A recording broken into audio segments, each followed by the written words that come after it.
नमस्कार मित्रांनो, स्वागत आहे आपलं गुरुदीक्षा आय एसमध्ये. आणि आज आपल्या एक्सप्लेन गुरु सिरीजमध्ये आपण टोमॅटो फ्लू जो कंटेजियस डिसीज होत आहे, इन्फेक्शन होत आहे एस्पेशली लहान मुलांमध्ये, त्याच्याबद्दल आपण माहिती घेऊयात. आणि हे आता फार सर्क्युलेट झालेलं आहे न्यूज. कारण कसं सध्याला आपण पॅन्डेमिक नंतर बाहेर पडलो आहे आणि नवीन काही व्हायरल इन्फेक्शन होत आहे आणि ते पण लहान मुलांना होत आहे. तर it becomes a part of concern. हा फार मोठा कन्सर्न होऊन जातो. आणि त्यात हा जो व्हायरल फ्लू आहे, टोमॅटो फ्लू ज्याला म्हटलं जातं, तो फार हायली कंटेजियस आहे. म्हणजे फार इझिली म्हणण्यापेक्षा एकदम स्प्रेडचा रेट फार आहे. आणि स्प्रेड होण्यासाठी जे व्हॉट यू कॉल त्यांच्यासाठी ब्रिज लागतं ते पण भरपूर अवेलेबल आहेत. पर्सन टू पर्सन कॉन्टॅक्टनं हा स्प्रेड होतो.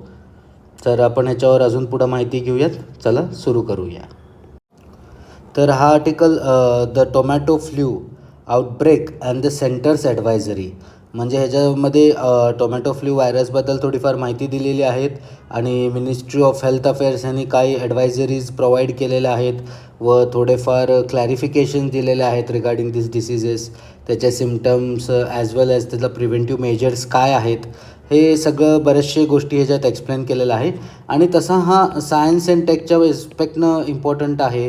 ह्याच्यातले फॅक्ट्स आपण डायरेक्टली प्रिलिम्सला पण येऊ शकतात किंवा सायन्स अँड टेकमध्ये जे आता पॅन्डेमिक आहे त्यानंतर अजून जे काय असेल त्याची रेडीनेस किती आहे आपल्या गव्हर्मेंटची, how good are they ready with any other different, म्हणजे कोणतीही दुसरा काही व्हायरल म्हणा आजार पसरायला लागला तर आपण किती त्याच्यासाठी रेडी आहोत त्याला टॅकल करण्यासाठी आणि किती आपल्याकडे त्याची क्षमता आहे. तर ह्याच्यावर पण आपण पुढं डिस्कस करूयात.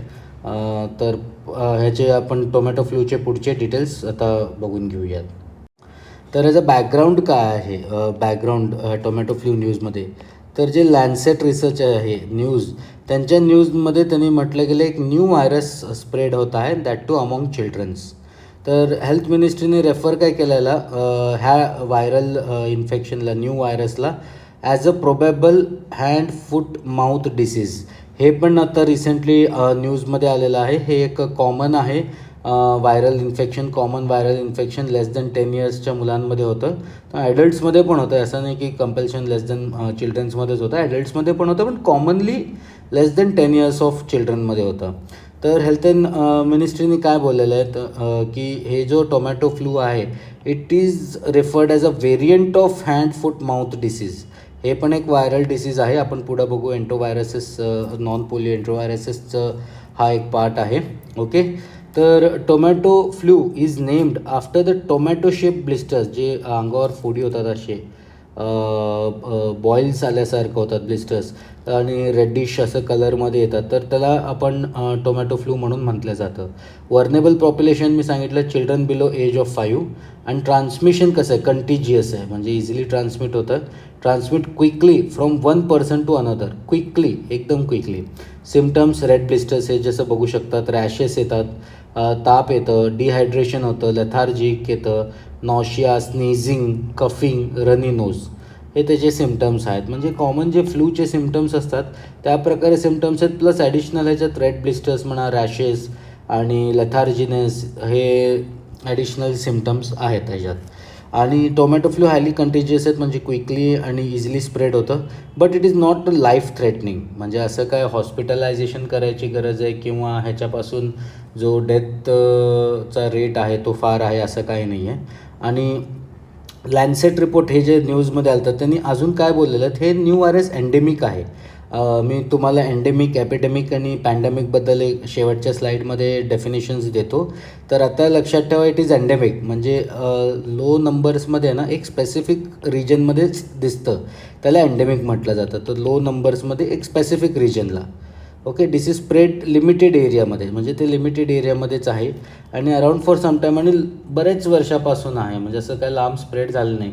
सपोज आता ह्याच्यात म्हटलं झालं केरलाच्या रिजनमध्ये हा एंडेमिक आहे न्यूजमध्ये, तर इथं बऱ्याचशा वर्षापासून हा आहे टोमॅटो फ्लू काइंड ऑफ हा सिम्टम्स आणि डिसीज इथनं स्प्रेड झाला नाही, तर तो एंडेमिक आहे. ह्या लिमिटेड एरियामध्येच तो आयसोलेटेड आहे. Okay. Suggest that it may after effect of, अजून काय सजेस्ट केलं नाही की हे जो टोमॅटो फ्लू आहे, जसं मिनिस्ट्रीला रिफर केलं हँड फूट माउथ डिसीजसारखं, तर लॅन्सेट रिपोर्ट असं काय म्हणतं की it is an after effect of chikungunya dengue fever in children rather than a viral infection or variant. Okay. तर या डिसीजबद्दल माहिती काय, eruption of red and painful blisters हे बघा असे फोडे येतात आणि रेड डिश असं असल्यामुळे ह्याला टोमॅटो फ्लू असं नाव दिलं आहे. ह्याच्यावर म्हणजे कन्फ्यूज होऊ नका की क्वेश्चनमध्ये की it is generated from tomato, असं काही नाही आहे की हे डिसीज टोमॅटोनं स्प्रेड होतं किंवा टोमॅटोपासून आलेलं आहे, असं काय नाही. फूड कन्झम्पशनमुळं it is a mild viral illness, हे व्हायरसनं पसरतं.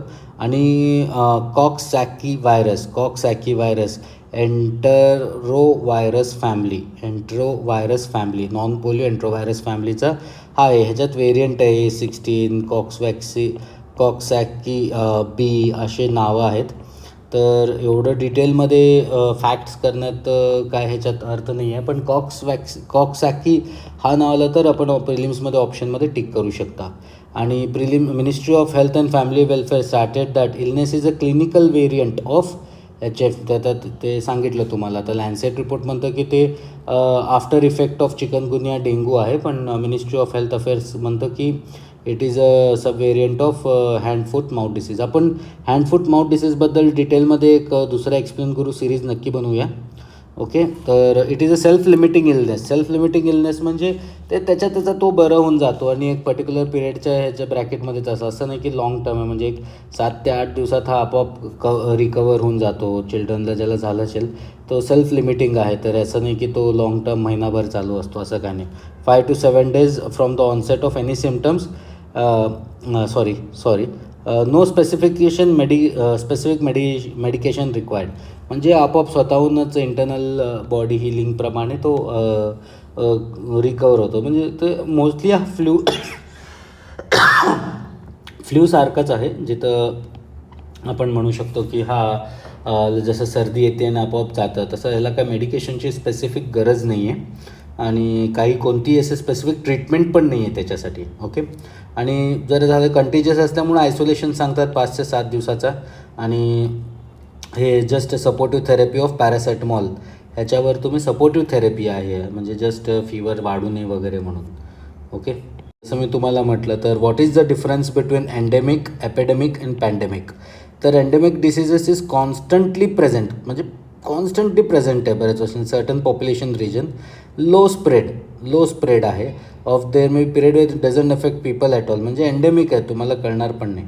आणि ॲपेडेमिक डिसीज म्हणजे काय आहे की sudden increase in the cases spreading through a large population like a country. And outbreak is similar but covers a smaller geographic area. Pandemic म्हणजे sudden increase in cases spreading through several countries whole world. Area ह्याच्यावर लक्षात ठेवा, area small आहे आणि ह्याच्यात sudden increase आहे. Okay. इथं sudden increase आहे प्लस लार्ज एरिया और म्हणजे वर्ल्डच आहे. पॅन्डेमिक म्हणजे वर्ल्ड किंवा एक कॉन्टिनेंट. ओके. एंडेमिक म्हणजे स्प्रेड लो आहे प्लस तुमचा जो एरिया आहे तो पण स्मॉल आहे. ओके. हे एवढं डेफिनेशन लक्षात ठेवून घ्या. तर आपण आज इथंच थांबूया. धन्यवाद. जय हिंद, जय महाराष्ट्र.